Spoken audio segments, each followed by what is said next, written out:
کوئی دکھ تو پریشانی کوئی ایسا، باقی کوئی مستقل نہیں، وہ اللہ کا فیصلہ تھا جی، جو چاہ اللہ نے ہو گیا، میرے ساتھ ہو گیا یا میرے دائیں بائیں ہو گیا۔ دوسرا کیا ہے کہ شعوری طور پر میں نے زندگی گزارنی ہے اللہ اور اس کے رسول کی اطاعت میں۔ اور تیسری کیا ہے کہ اللہ اور اس کے رسول کی اطاعت میں زندگی گزارتے وقت توکل صرف اللہ کی ذات پر، ٹھیک ہے نا۔ کوشش تو کرنی ہے نا، آخر زندگی گزارنے کے لیے وسائل بھی چاہیے اور بھی ہے، تو توکل کسی چیز پر نہیں ہو، اپنی کوشش پوری کرنی ہے اور توکل اللہ کے اوپر ہونا چاہیے۔ چوتھا کیا ہے؟ چوتھا یہ ہے کہ رشتوں میں احتیاط، یعنی رشتہ داری نبھاتے ہوئے احتیاط، خاص طور پر بیویاں اور اولاد، کہ یہ تمہیں اللہ تعالیٰ کی اس حدود سے باہر نہ لے جائیں۔ اور پانچواں ثمر کیا ہے؟ پانچواں ثمر یہ ہے کہ تمہاری اولاد اور تمہارا مال یہ تمہارے لیے پرکھ ہے، کسوٹی ہے، اس پر تمہیں فیل پاس کروں گا اللہ، اور اگر اس پر پاس ہو گئے واللہ عندہ اجر عظیم، تو اللہ تعالیٰ کے پاس بڑا اجر ہے۔ اب تین نصیحتیں آ رہی ہیں جی، مختصرا سے زیادہ تفصیل میں نہیں جائیں گے ہم انشاءاللہ۔ فرمایا لہذا، گلاں سمجھانے کے بعد نا جدہ کہتا ہے لہذا، اس طرح لہذا فاتقوا اللہ مستطعتم، اللہ کے تقوی کے ساتھ زندگی گزارو جتنا تم سے ہو سکے، یعنی اپنی کوشش پوری کرو اور اللہ نے کوشش ہی دیکھنی ہے، ٹھیک ہے نا، اپنی کوشش پوری ہونی چاہیے خلوص کے ساتھ۔ فاتقوا اللہ مستطعتم، اور دوسری بات کیا ہے؟ واسمعوا واطیعوا، اور اللہ کے رسول صلی اللہ علیہ وسلم کا حکم سنتے رہو اور مانتے رہو، ٹھیک ہے نا۔ یہ نصیحتیں ہیں۔ پہلی کیا ہے؟ تقوی کے ساتھ زندگی گزارو، بچ بچ کے زندگی گزارو، یہ فکر کے ساتھ زندگی گزارو کہیں ٹریک سے نہ اتر جاؤں، کہیں کوئی چیز رہ نہ جائے۔ دوسرا کیا ہے؟ فرمایا کہ واسمعوا واطیعوا، تمہیں ٹریک پر لے کر جا رہے ہیں محمد رسول اللہ صلی اللہ علیہ وسلم، لہذا ان کی بات کو تم خود سنو اور پھر مانو بھی۔ دیکھیں، صرف سننے کی بات نہیں ہے، ماننے کی بھی ہے، اور سننے کی ذمہ داری کس کو دی جا رہی ہے؟ مجھے دی جا رہی ہے، صحابہ کو دی جا رہی ہے، جو مدینے میں بیٹھے ہیں اس کو آج ہمیں دی جا رہی ہے۔ یہ نوٹ کر لیں، سننے کی ذمہ داری ہماری ہے، ٹھیک ہے نا۔ ہم سمجھتے ہیں سنانے والے کی ذمہ داری، ٹھیک ہے نا۔ مجھے وہ دقت ہوتی ہے یہ بات کہنے کی کہ آپ یہ سمجھتے ہو کہ جی آج سانو فون نہیں آیا، ٹھیک ہے نا، لیکن یہ سمجھ لیں، میں نہیں کہتا کہ میری وجہ سے کوئی پکڑا جائے گا، لیکن یہ سمجھ لیں سننے کی ذمہ داری ہماری ہے، اللہ نے ہمیں لگایا ہے۔ وہ کیا کہتے ہیں سورہ بقرہ کے اندر آیا نا، کالو سمینا واتانا، جدو ایمان لیا سی انہاں کیا سی؟ اسی سناں گے تے اسی مناں گے، ٹھیک ہے نا۔ ہماری ذمہ داری یہاں کہ ہم سنیں گے، سمجھیں گے اور پھر اس کے اوپر چلیں گے۔ تو یہاں یہ سمجھ لیں، یہ دین جو ہے نا، ظاہر بات ہے کہ اللہ کے رسول صلی اللہ علیہ وسلم لے کر جا رہے تھے، تو آج بھی سارے لوگ ایک جیسے نہیں ہوتے، پھر وہ اسی میں اللہ تعالیٰ رابر بھی پیدا کرتا ہے، لے کر چلنے والے بھی وہ پیدا کر دیتا ہے، لیکن ان کے ساتھ جو ہے وہ فرمایا کہ ان کی بات سنو اور پھر چلو۔ واسمعوا واطیعوا، اور تیسری نصیحت کیا آ گئی ہے؟ تین ہی نصیحتیں سی، اب میں اس میں تفصیل میں نہیں گیا، اپنے وعدے کے مطابق۔ وَأَنفِقُوا خَيْرًا لِأَنفُسِكُمْ، ان کے ساتھ چلتے چلتے تمہیں اپنی جیب بھی خرچ کرنی پڑے گی، ٹھیک ہے نا، مال بھی خرچ کرنا پڑے گا۔ وہ گھر والوں پر تو کرتے ہی ہو، وہ تو کہنے کی ضرورت ہی نہیں ہے نا، وہ تو بغیر ہی اس کے کرتا ہے، ہر بندہ کرتا ہے۔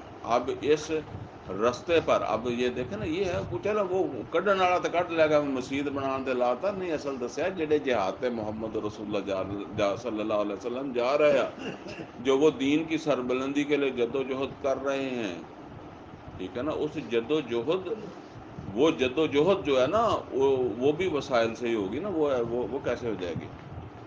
ٹھیک ہے نا؟ تو وہ انفقوا خیر لانفسکم، اس رستے میں خرچ کرو، اللہ کے دین کی سربلندی کے لیے خرچ کرو، یہ تمہارے لیے جو ہے وہ خیر ہے، بہتر ہے۔ وَمَن یُوقَ شُحَّ نَفْسِهِ فَأُولَٰئِکَ هُمُ الْمُفْلِحُونَ، جی تے نہیں کرتا کہ ادھر خرچ کرا، جی تے کردا کہ بچیاں تے خرچ کراں، بیوی تے خرچ کراں، گھر جنہ مرضی قیمتی بنا لواں، گڈی جنی مرضی قیمتی لے لواں۔ حالات یہ ہیں جی کہ آدمی کو واقعتاً ایسا ہی ہے۔ آپ کے بچے بھی اسکول جاتے ہوں گے، میں صبح واک کرنے کے لیے جو ہے نا وہ نکلتا ہوں، تو اتفاق سے میں ایک دکان کے پاس آ کر رکا، تو وہاں بچوں کا جرمن تھا، وہ دکاندار کے پاس چیز لے رہے ہیں۔ تو میں نے وہ ایک نکلا تو اس سے پوچھا کتنے پیسے کروں لے کے ایسے، کہتا 70 روپیے۔ میں کہا روز لے کے آنا؟ کہتا روز۔ دوسرے نے پوچھا، انہیں کو 80 کیا، کسی نے 100 کیا، کوئی مطلب اس سے قریب ہی کیا۔ تو مجھے پتا تھا کہ یہ کوئی بچے کو وہ نہیں ہے جیسے ہم کہیں جی بڑے جی شیخاں دے یا امیراں دے بچے ہیں جی، بڑے دولت منداں دے بچے ہیں، عام بچے سے۔ تو اب میں سوچنے لگ گیا، اس سے پہلے تھوڑی دیر پہلے ایک آدمی کے ساتھ میری بات ہوئی تھی، یا اس سے 1-2 دن پہلے سمجھ لیں، تو وہ مجھے کہہ رہا تھا جی میں ساری رات چوکی دارہ کرتا ہوں اور 9,000 روپے میری تنخواہ ہے۔ تو میں کہ یار دیکھو یہ بچے زیادہ زیادہ کو 15,000 والوں دے ہون گے، انہاں دے تاں پیسے سمجھ لو کہ وہ 9,000 والے دا تو 9,000 جی وہ 3 بچے ہوئے انہاں دے گیا۔ سانوں تو خیر کوئی چوانی نہیں دیندا سی، تے نہ ادوں ساڈے گھروں چوانی لبھدی سی۔ چوانی بھی مینوں تاں یاد آ کہ ساری فیس چوانی ہوندی سی۔ وہ ماسٹر نے کہنا چندہ لے کے آئیو، چوانی لے کے آئیو، وہ چوانی بھی کئی گیڑاں تو بعد ہی انہوں دیندے سی، ٹھیک ہے نا۔ باقی اور کوئی خیر پنڈا تھاواں دا سکول سی، تے کوئی ایڈا یہ بھی گل کوئی نہیں، روٹی گھروں لے جاندے سی، وہ عادت نہیں سی، سکول دے وچ کوئی دکان نہیں ہوندی سی، کوئی نہ باہر گیٹ تے ہی ہوندی سی۔ بہرحال تو اب آپ ذرا حساب لگائیں، بندہ کتنی تکلیف برداشت کرتا ہے، اور اچھا وہ ماحول ایسا بن گیا، انہوں نہیں دے گا تو وہ پھر اتنے لوگوں کے سٹے ریپر چک چک کے پھوڑے گا بھی یہ اور دوسرے بچوں کے بسکٹوں کے ریپر کھول دیکھے گا بھی یہ کو بھول تو نہیں گیا۔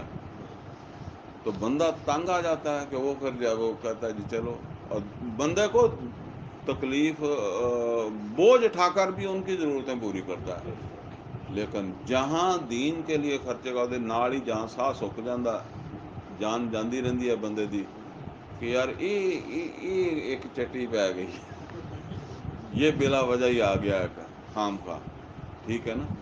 تو یہ سمجھ لیں یہ اصل بات ہے، اسی لیے اسی کی اللہ ترغیب دیتا ہے کہ کوئی ایتھے دل نہیں کرتا، اس کو بندہ بوجھ سمجھتا ہے، جرمانہ سمجھتا ہے، چٹی سمجھتا ہے کہ یار ہے خام خواہ جڑا نا، یعنی کوئی بھی آپ کے وہ سمجھ لیں کہ گھر میں کوئی سختی آ گئی تو جڑا سب تو پہلے جس چیز کو بندہ روکتا ہے نا وہ وہی ہے جو اللہ کے رستے پہ دیتا ہے نا، کہتا یار ہوں بچیاں دا تو نہیں روک سکتا، تو یہ نہیں روک سکتا۔ وہ قرآن کریم کے اندر اللہ تعالیٰ نے ذکر کیا ہے، یہ غالباً سورہ انعام ہے، اس میں یہ ذکر ہے کہ وہ مکے والے جو ہے نا وہ اپنی جو بھی آمدنی تھی اس کے 3 حصے کرتے تھے، ایک حصہ اللہ کے لیے، ایک بتوں کے لیے، ایک اپنے بیوی بچوں کے لیے۔ تو جس سال آمدنی گھٹ ہوئی، نقصان ہو گیا، تو اس ویلے وہ کہندے سی اللہ دا ایتکی رہن دیو، یعنی ایتکی اللہ دا رہن دیو، وہی اسی کردے ہیں کہ اللہ دا رہن دیو، باقی ٹھیک ہے۔ فرمایا وَأَنفِقُوا خَيْرًا لِأَنفُسِكُمْ، خرچ کرو یہی تمہارے لیے خیر ہے، وہ تو تمہاری ذمہ داری ہے کہ دنیا کی ذمہ داری جو تم نے وہ تو اور چیز ہے۔ وَمَن يُوقَ شُحَّ نَفْسِهِ فَأُولَٰئِكَ هُمُ الْمُفْلِحُونَ، جو اپنے جی کے لالچ سے، یعنی وہ جی نہیں چاہتا، جو جی کو شکست دے کر جو ہے نا وہ اللہ کے راستے پہ خرچ کر گیا، فاولئک هم المفلحون، وہ ہے کامیاب۔